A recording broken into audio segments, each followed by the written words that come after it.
Hello my dear student, कैसे आप लोग। मैं उम्मीद करता हूँ आप लोग बहुत अच्छे होंगे और अच्छे से पढ़ाई कर रहे होंगे। ठीक है, मैं आज आपके साथ एक नया चैप्टर, नया सब्जेक्ट के साथ उपलब्ध हूँ, जिसमें आप लोग को मैं सामाजिक विज्ञान का एक पार्ट अर्थशास्त्र पढ़ाऊंगा, जिसका पहला चैप्टर पढ़ाऊंगा आपको अर्थव्यवस्था में इसके विकास के इतिहास के बारे में।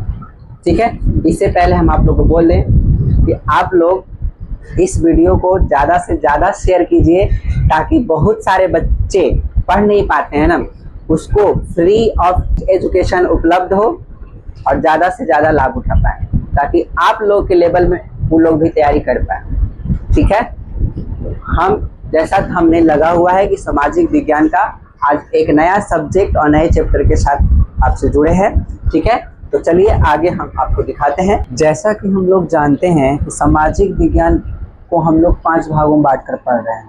पहला इतिहास, दूसरा भूगोल, तीसरा राजनीति शास्त्र, चौथा अर्थशास्त्र और पांचवा हम लोग खुद से बनाया है, भूगोल के अंतर्गत ही आता है, आपदा और आपदा प्रबंधन। ठीक है, तो आज हम लोग पढ़ेंगे अर्थशास्त्र के बारे में और अर्थशास्त्र का पहला चैप्टर पढ़ेंगे हम लोग आज।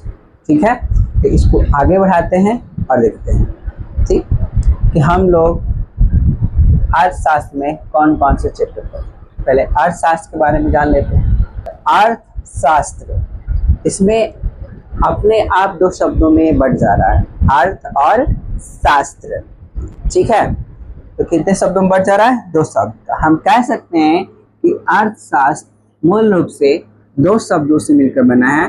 पहला है अर्थ, पहला है अर्थ और दूसरा है शास्त्र। अर्थ और शास्त्र।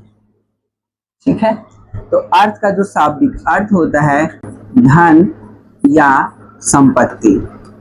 ठीक है, क्या होता है? धन या संपत्ति। और शास्त्र का मतलब होता है अध्ययन या ज्ञान। क्या होता है? अध्ययन या ज्ञान। ठीक है,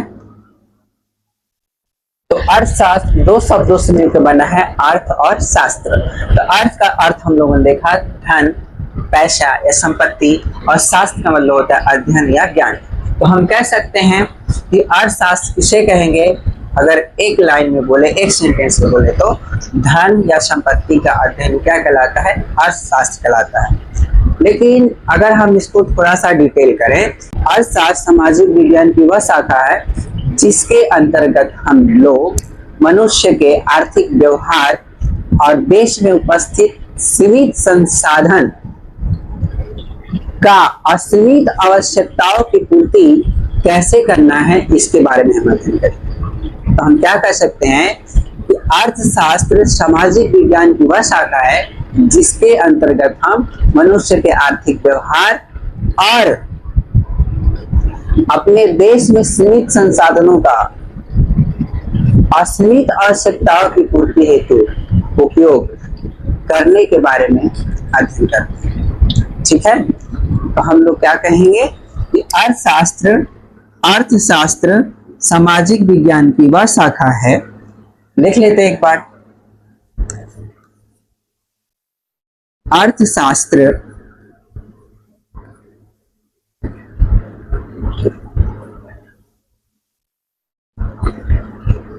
सामाजिक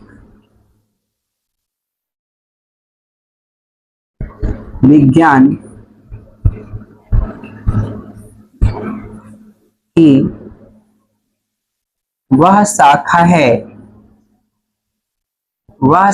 है जिसके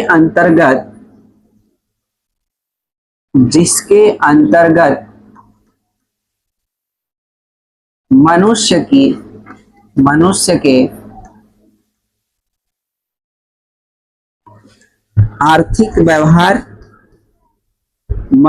के आर्थिक व्यवहार और देश में उपलब्ध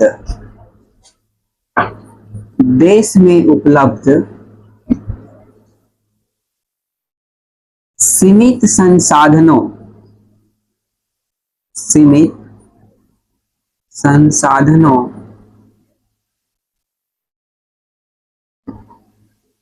का उपयोग असीमित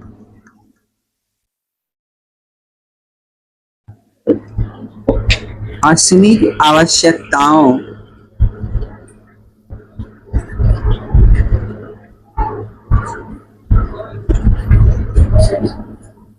की पूर्ति हेतु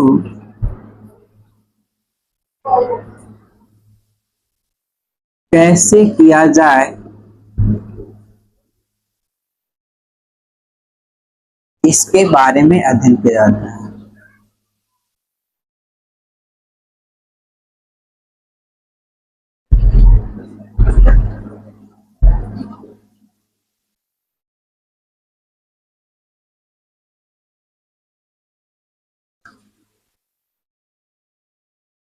ठीक है, हम लोग देखें अर्थशास्त्र की डेफिनेशन क्या है, परिभाषा क्या है। अर्थशास्त्र सामाजिक विज्ञान की वह शाखा है जिसके अंतर्गत मनुष्य के आर्थिक व्यवहार और देश में उपलब्ध सीमित संसाधनों का उपयोग असीमित आवश्यकताओं की पूर्ति हेतु कैसे किया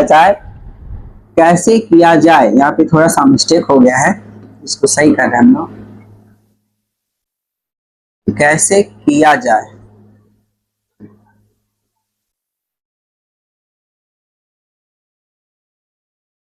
इसके बारे में अध्ययन किया जाता है। ठीक है, तो आप सभी को पता होगा किसी भी देश में या कहीं भी पूरे अर्थ की बात करें तो संसाधन सीमित हैं।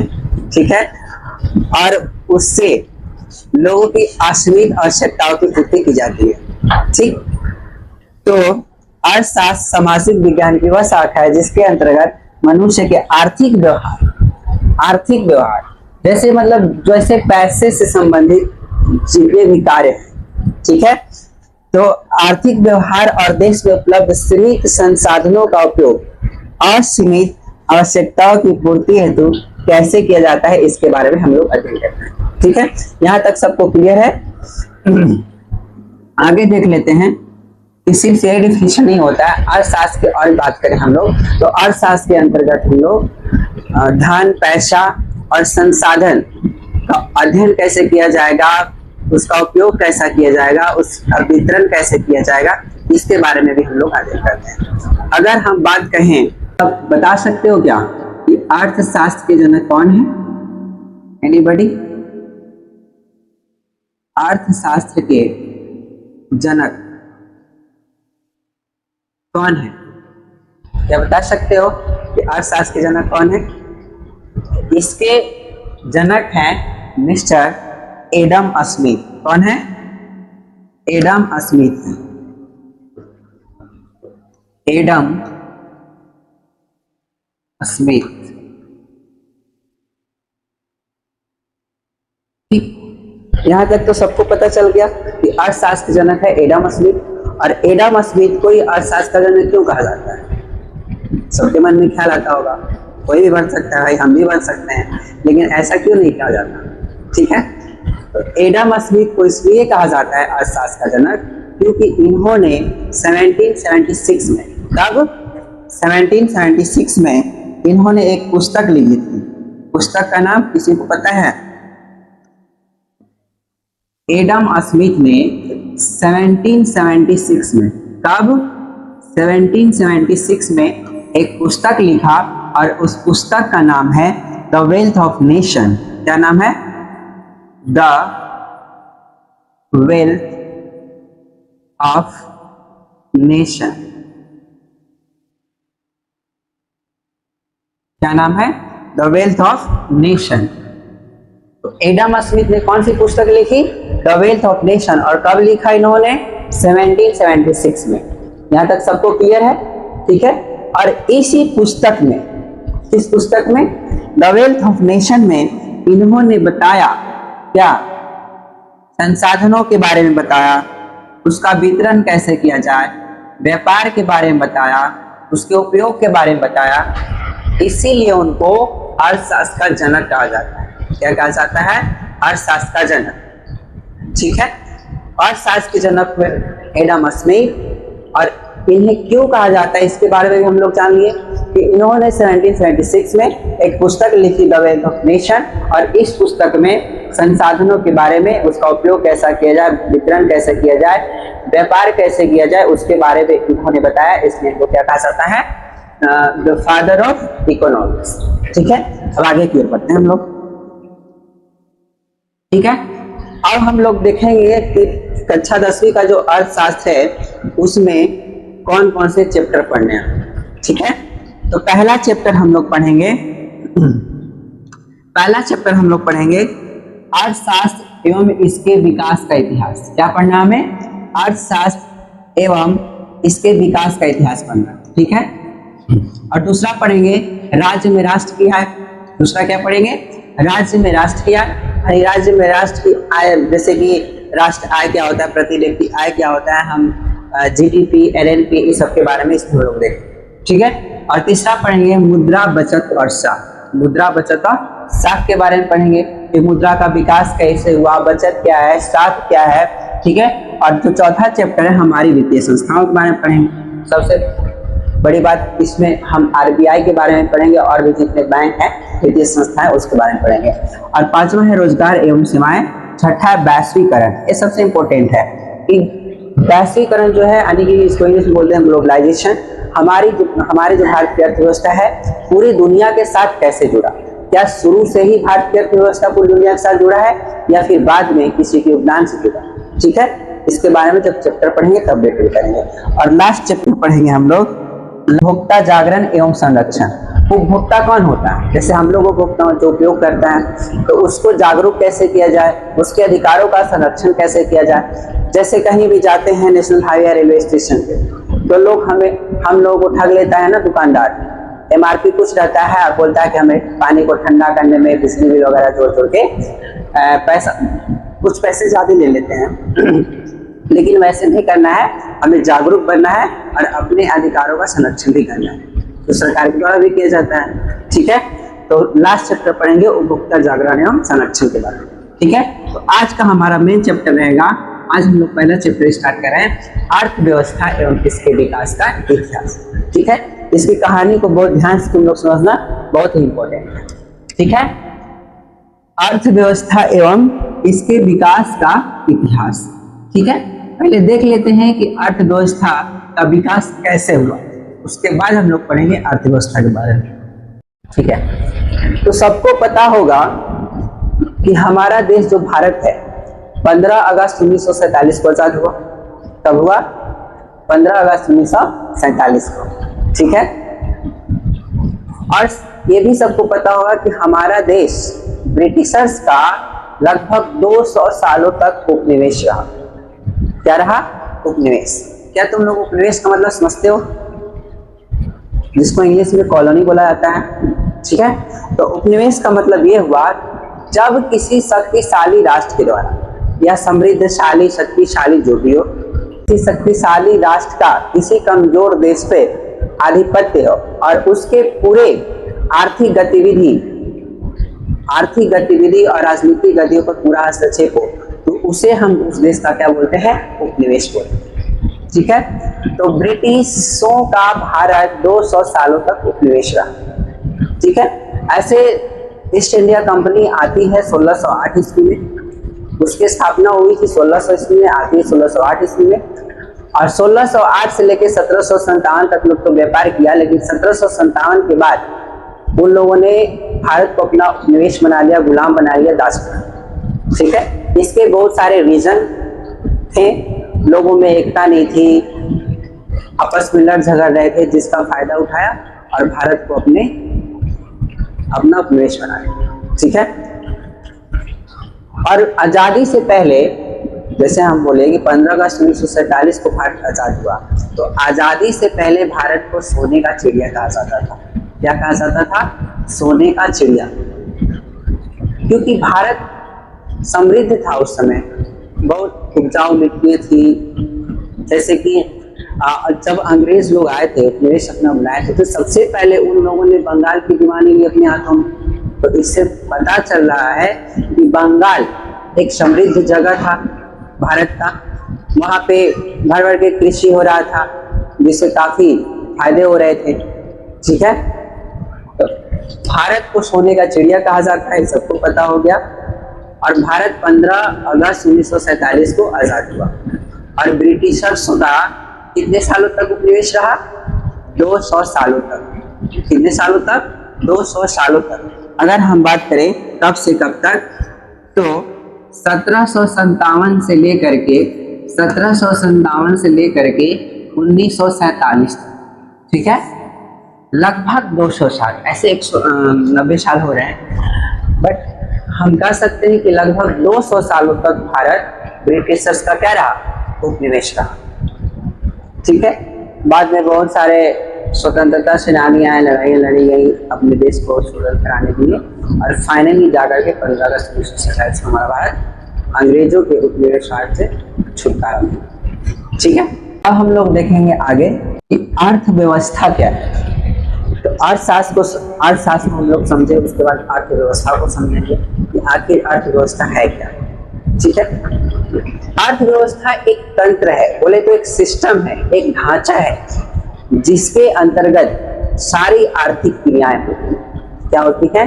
आर्थिक क्रियाएं। और उन आर्थिक क्रियाओं के द्वारा पहला तो वस्तु और सेवाओं का उत्पादन होता है, और दूसरा लोगों को रोजगार उत्पन्न होता है। अर्थव्यवस्था समझे कि अर्थव्यवस्था वह तंत्र या ढांचा है जिसके अंतर्गत सभी आर्थिक क्रियाएं की जाती हैं, और उन आर्थिक क्रियाओं के द्वारा पहला वस्तु और सेवाओं का उत्पादन किया जाता है, और दूसरा लोगों को रोजगार उपलब्ध कराया जाता है। ठीक है, बातें समझ में आ रही है ना? ठीक, अगर जहां आप लोग को समझ में नहीं आया, कहीं भी प्रॉब्लम हो, तो आप लोग कमेंट में उस सेक्शन को जरूर बोलिए, आपको अगले वीडियो में फिर उसका सॉल्यूशन दिया जाएगा, आपका कंफ्यूजन को दूर किया जाएगा। ठीक है, तो अर्थव्यवस्था क्या है? अर्थव्यवस्था वैसा तंत्र या ढांचा है जिसके अंतर्गत हम लोग सभी आर्थिक क्रियाओं का अध्ययन करते हैं, और वो आर्थिक क्रियाएं कौन है? उनके द्वारा वस्तु और सेवाओं का उत्पादन किया जाता है, और दूसरा क्या किया जाता है कि लोगों को रोजगार उपलब्ध कराया जाता है। ठीक है, इसको देख लेते हैं। तो अर्थव्यवस्था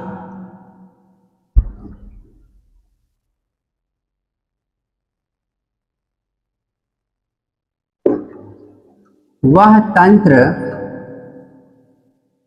या ढांचा है, वह तंत्र या ढांचा है जिसमें सभी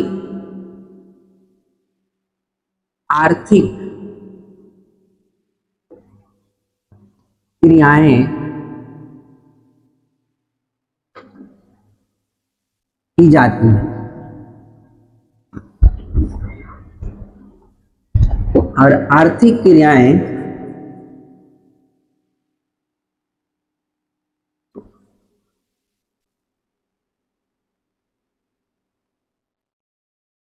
एक ओर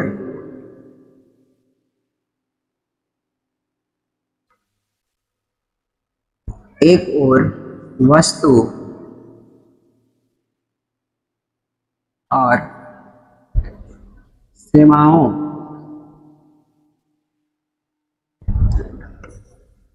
सेवाओं का उत्पादन कराती हैं, तो दूसरी ओर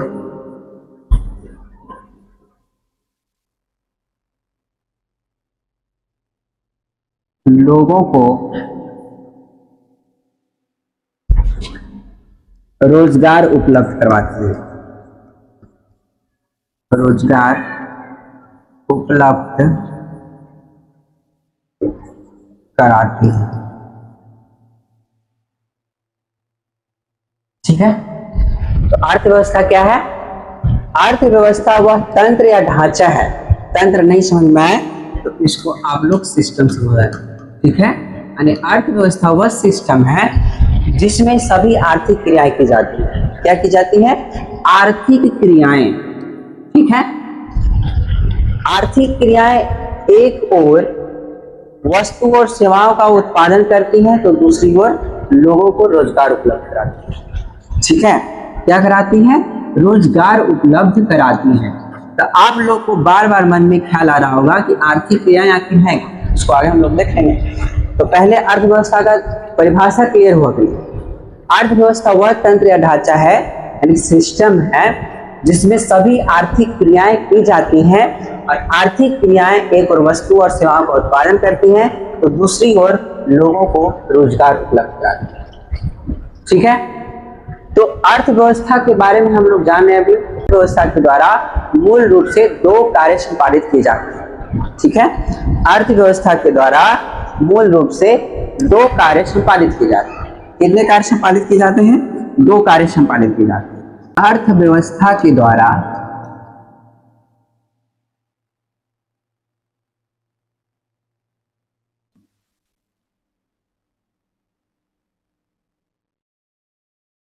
मूल रूप से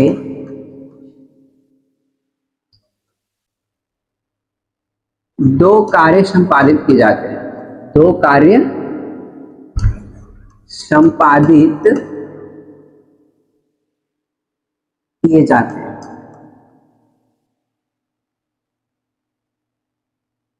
ठीक, पहला क्या होगा? अभी आप लोग अगर थोड़ा ध्यान सुने होंगे तो सबको पता चल ही गया होगा। पहला इसका कार्य क्या है? वस्तु और सेवाओं का उत्पादन करना। वस्तुओं और सेवाओं का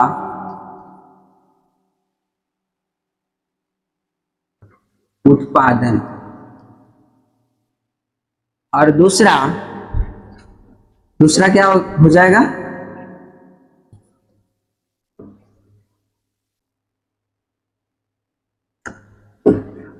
लोगों को रोजगार उपलब्ध कराना। लोगों को रोजगार उपलब्ध कराना।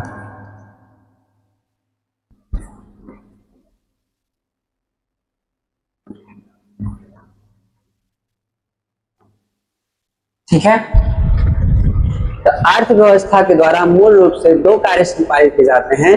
पहला है वस्तुओं और सेवाओं का उत्पादन और दूसरा क्या है? लोगों को रोजगार उपलब्ध कराना।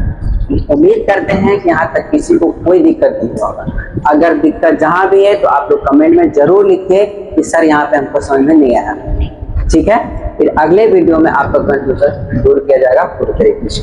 ठीक है, तो अर्थव्यवस्था के मूल रूप से कितने कार्य होते हैं? 2। पहला क्या है?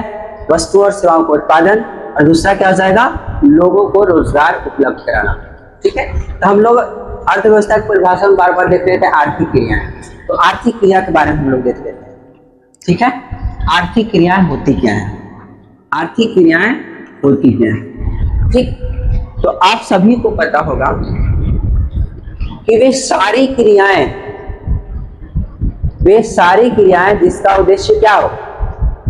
आय प्राप्त करना हो, पैसे कमाना, धन दौलत कमाना हो, उसे हम लोग क्या कहते हैं? आर्थिक क्रिया कहते हैं। ठीक है, सबके पापा या भैया चाहे कोई भी हो, मान लो कोई बाहर कमाने गया हो, कोई मतलब मान लो कोई डीएम ही हो, चाहे कोई क्लर्क हो, सबका उद्देश्य क्या होता है? सेवा तो अलग की बात हो गई, लेकिन उद्देश्य होता है क्या?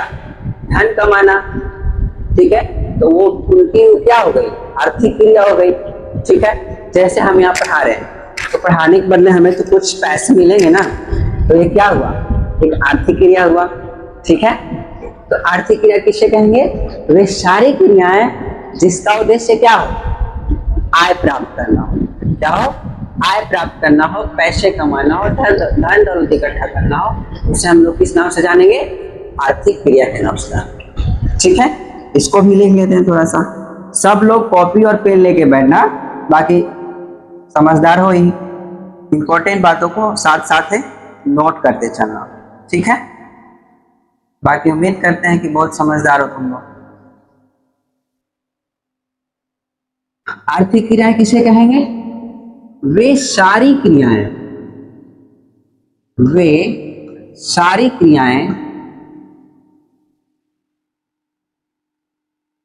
जिसका उद्देश्य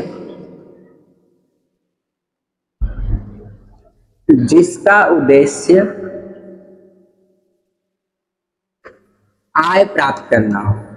क्या करना हो? आय प्राप्त करना हो।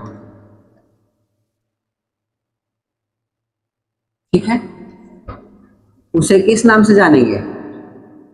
उसे हम लोग जानेंगे आर्थिक क्रिया के नाम से। इसे आर्थिक क्रिया कहते हैं।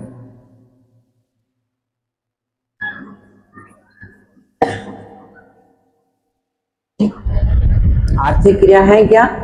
वे सारी क्रियाएं, वे सारी गतिविधियां जिसका उद्देश्य सिर्फ क्या हो? पैसा कमाना और धन कमाना, आय प्राप्त करना, उसे क्या कह देंगे हम लोग? आर्थिक क्रियाएं। ठीक है, तो आगे बढ़े।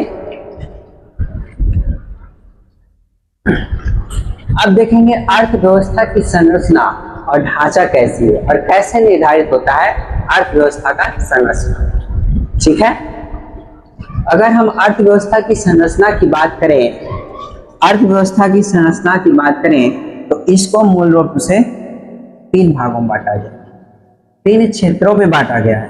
कितने क्षेत्रों में बांटा गया है? 3 क्षेत्रों में बांटा गया है। सबको पता होगा कि अर्थव्यवस्था की संरचना मूल रूप से क्षेत्रक है और उन क्षेत्रकों को 3 भागों में बांटा गया। ठीक है, पहले की बात करें हम, पहले को बोलते हैं प्राथमिक क्षेत्र। क्या बोलते हैं? प्राथमिक क्षेत्र। ठीक, अगर हम दूसरे की बात करें, तो दूसरे क्या बोलते हैं? द्वितीयक क्षेत्र। क्या बोलेंगे? द्वितीयक क्षेत्र। अगर हम तीसरे की बात करें तो तीसरे को क्या बोलेंगे? तृतीयक क्षेत्र।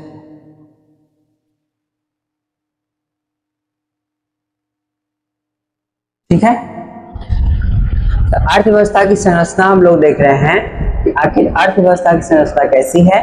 तो अर्थव्यवस्था की संरचना क्षेत्रक में डिवाइड किया गया है और उन क्षेत्रों को 3 भागों में बांटा गया है। पहला प्राथमिक क्षेत्र, दूसरा द्वितीयक क्षेत्र और तीसरा तृतीयक क्षेत्र। ठीक है, तो अगर हम बात करें प्राथमिक क्षेत्र की, तो प्राथमिक क्षेत्र को कृषि क्षेत्र के नाम से भी जानते हैं। प्राथमिक क्षेत्र को और किस नाम से जानते हैं? किस नाम से जानते हैं?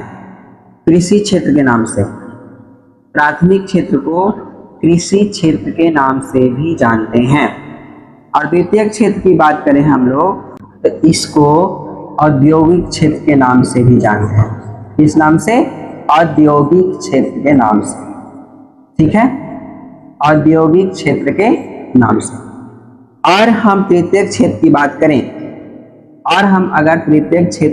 करें, उसको किस नाम से जानेंगे? और सेवा क्षेत्र के नाम से।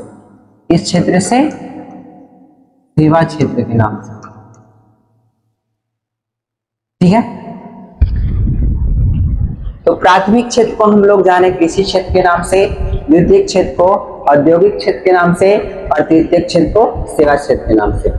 कृषि क्षेत्र, प्राथमिक क्षेत्र के अंतर्गत कृषि कार्य करना, पशुपालन करना, मछली पालन करना, ये सब आता है प्राथमिक क्षेत्र के अंतर्गत। और द्वितीयक क्षेत्र की बात करें तो इसे औद्योगिक क्षेत्र, यानी जितने भी निर्माण के कार्य हैं, उद्योग, कुटीर उद्योग हो, लघु उद्योग हो या बड़े उद्योग हैं, ये सब किसके अंतर्गत आएंगे? द्वितीयक क्षेत्र। और तृतीयक क्षेत्र को सेवा क्षेत्र कहा जाता है। ठीक है, जैसे सेवा प्रदान करना, जैसे हम आप सभी को पढ़ा रहे हैं, हम क्या कर रहे हैं? सेवा प्रदान कर रहे हैं। ठीक है, और डॉक्टर क्या करता है? डॉक्टर सेवा देता है। ठीक है, ये सब हो गया सेवा क्षेत्र। ठीक है, हम लोग देखें अर्थव्यवस्था की संरचना कैसी है। अर्थव्यवस्था की संरचना क्षेत्रक पर डिपेंड करता है और उन क्षेत्रों को 3 भागों में डिवाइड किया गया है, प्राथमिक, द्वितीयक और तृतीयक। प्राथमिक हम लोग जानते हैं कृषि क्षेत्र, द्वितीयक को औद्योगिक क्षेत्र और तृतीयक को सेवा क्षेत्र के नाम से। ठीक है, यहाँ तक सबको समझ में आ गया होगा। अब हम लोग इसको एक बार रिवाइज कर लेते हैं जितना हम लोग पढ़े। ठीक है, तो हम जैसा कि हमने लगा हुआ था कि अर्थशास्त्र हम लोग पढ़ेंगे आज के क्लास में। तो सामाजिक विज्ञान के अंतर्गत अर्थशास्त्र का अध्ययन करते हैं। सबको पता होगा कि सामाजिक विज्ञान को 5 भागों में बांट के पढ़ेंगे। इतिहास, भूगोल, राजनीति शास्त्र, अर्थशास्त्र और आपदा प्रबंधन। जिसमें आज की क्लास में हम लोग क्या पढ़ रहे हैं? अर्थशास्त्र पढ़ रहे हैं। ठीक है, क्या पढ़ रहे हैं? अर्थशास्त्र पढ़ रहे हैं। ठीक है, तो अर्थशास्त्र जब हम लोग पढ़ रहे थे तो अर्थशास्त्र दो शब्दों से मिलकर बना है। कितने शब्दों से मिलकर बना है?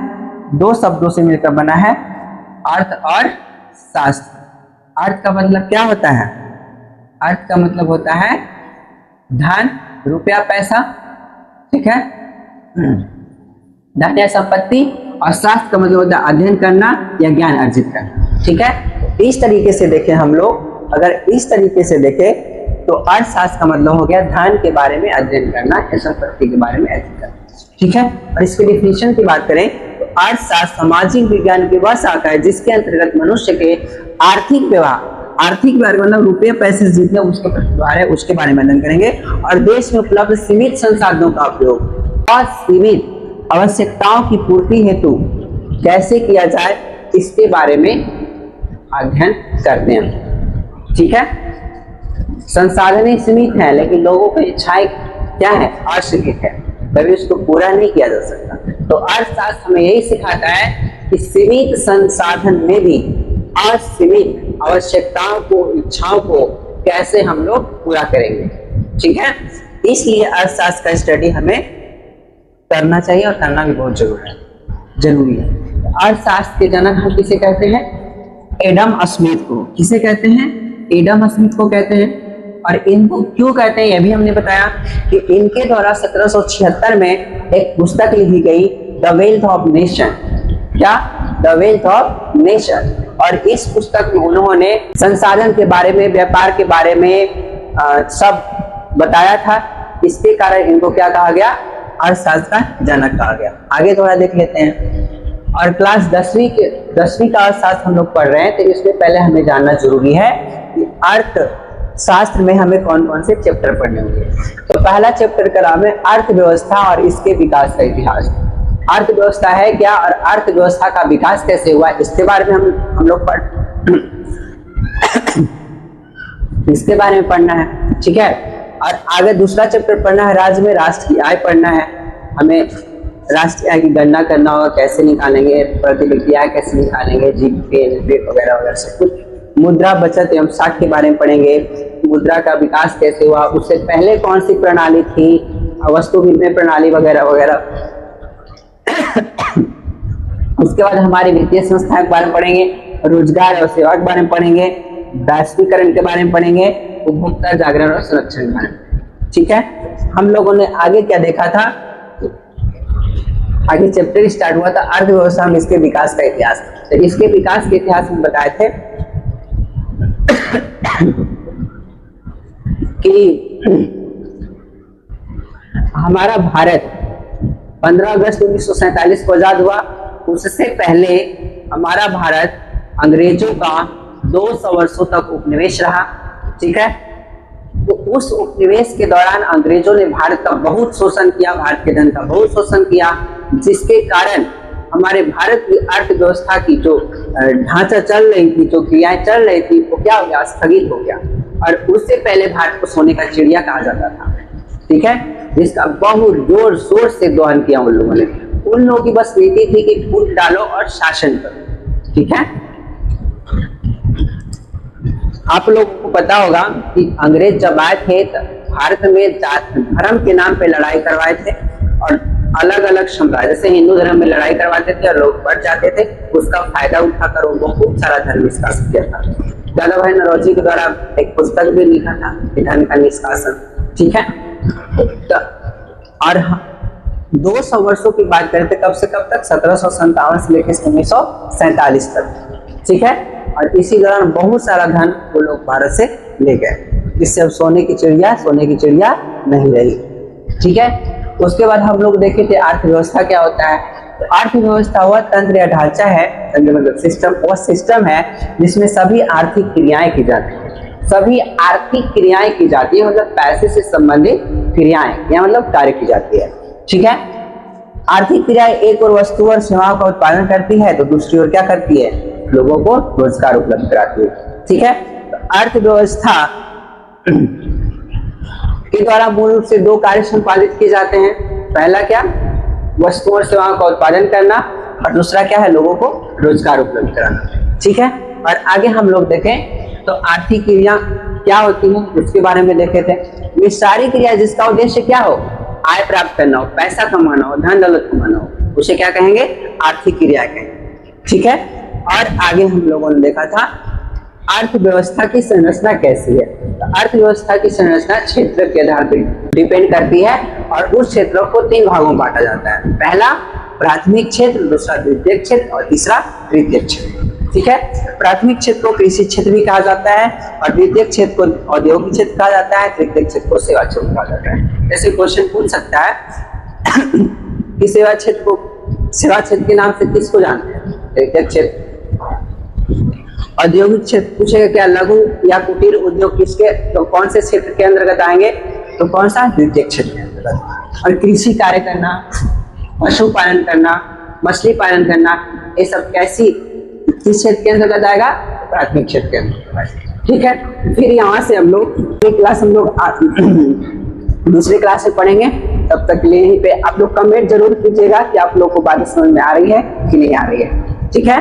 धन्यवाद। लाइक सब्सक्राइब करना ना भूलें।